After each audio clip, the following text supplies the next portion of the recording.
तो चलिए शुरुआत करते हैं आज का जीव विज्ञान प्रश्न ऑब्जेक्टिव, जो कि इम्पोर्टेंट क्वेश्चन है। ऐसे क्वेश्चन एग्जाम में पूछे जाते हैं, तो इस तरह का क्वेश्चन को मैं लेके आया हूँ। तो ये चैप्टर का नाम है नियंत्रण एवं समन्वय।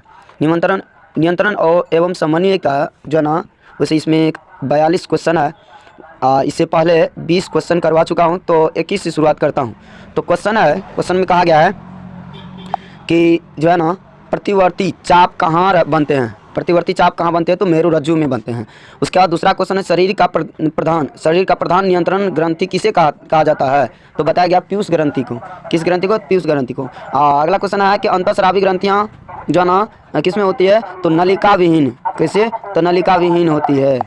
चले अगला कहा गया कि जो है ना बीज रहित पौधे के उत्पादन में ये सहायक होते हैं। क्या सहायक होते हैं? तो ऑक्सिन एवं जिब्रेलिन्स दोनों सहायक होते हैं। उसके बाद अगला क्वेश्चन में कहा गया थायराइड ग्रंथि की अल्पक्रियता के कारण कौन सा रोग उत्पन्न होता है? तो बताया गया क्या कि अब टू वामनता, उसके बाद अब टू अल्पक्रियता, उसके बाद मिक्सिडिमा, ऐसे जो ना बीमारी होती है, यानी इनमें से सभी बीमारी होती है। चले अगला क्वेश्चन में कह रहा है, जानते हैं। अगला क्वेश्चन में कहा गया अग्नाशय। तो चले अगला क्वेश्चन में कहा गया अग्नाशय द्वारा निम्न में से कौन सा हार्मोन स्रावित होता है? कौन सा हार्मोन स्रावित होता है? इंसुलिन और ग्लूकागॉन ये स्रावित होता है। उसके बाद पत्तियों का मुरझाना किस पादप हार्मोनों के कारण संभव हो पाता है? पत्तियों का मुरझाना, तो कहा गया एब्सिसिक अम्ल। उसके बाद अगला क्वेश्चन में कह रहा है स्रावित होने वाले हार्मोन का समय और मात्रा किस क्रियाविधि द्वारा नियंत्रित की जाती है? तो बताया जाता है पुनर्भरण। तो बताया गया इसमें पुनर्भरण। उसके बाद अगला क्वेश्चन कहा गया है जो है ना जड़ का अधोगामी वृद्धि। जड़ का अधोगामी वृद्धि किससे होता है? तो कहा गया गुरुत्वानुवर्तन।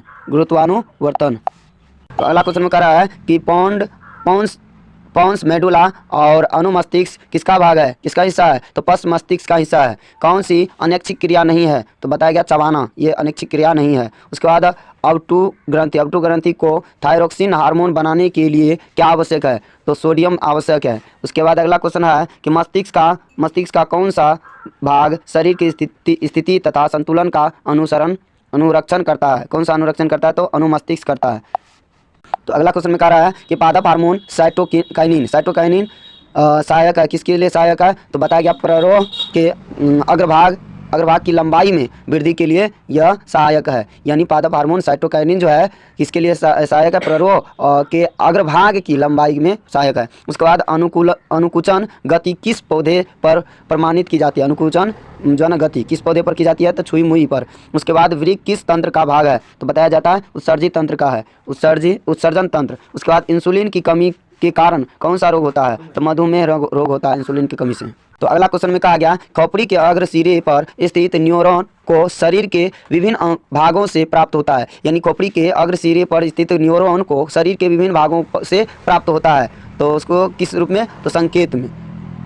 उसके बाद अगला क्वेश्चन है कि अब टू ग्रंथि को थायरोक्सिन हार्मोन बनाने के लिए आवश्यक है आयोडीन। उसके बाद अगला क्वेश्चन है कि लीडिंग कोशिकाएं कहाँ मिलती है? तो वृषण में। किस में मिलती है? तो वृषण में। उसके बाद अगला क्वेश्चन है क्या कि ऑक्सिन पादप हार्मोन पौधों के किस क्रिया में सहायक करता है? तो वृद्धि में सहायक करता है ऑक्सिन। उसके बाद तंत्रिका तंत्र का भाग कौन सा है? तो बताया गया मस्तिष्क हो गया, रीढ़ हो गया, रज्जु हो गया, इनमें से सभी हो गया। उसके बाद अगला क्वेश्चन है जो ना एस्ट्रोजन प्रोजेस्टेरोन एवं रिलैक्सिन हार्मोन स्रावित होते हैं किसमें? तो अंडाशय में। जो ना अंडाशय से ये स्रावित होता है एस्ट्रोजन और प्रोजेस्टेरोन, उसके बाद रिलैक्सिन हार्मोन, ये जो है ना अंडाशय में स्रावित होता है। उसके बाद कौन मादा जनन हार्मोन है? तो बताया जाता है प्रोजेस्टेरोन। उसके बाद दूसरा है एस्ट्रोजन और तीसरा है एस्ट्रेडियोल, ये सभी है जो है ना मादा जनन का हार्मोन। तो अगला क्वेश्चन में कह रहा है कि जो है ना कौन मादा जनन हार्मोन है? इसको तो बता दिया हूँ। उसके बाद कुछ जानवर जुगाली करते हैं, इसलिए तो वह भोजन के पाचन के लिए जुगाली करते हैं। उसके बाद कहा गया रुधिर दाब तथा हृदय स्पंदन किस हार्मोन के द्वारा बढ़ता है? तो एड्रेनालिन एड्रेनालिन हार्मोन के कारण ये बढ़ता है रुधिर दाब और हृदय स्पंदन, जो है ना।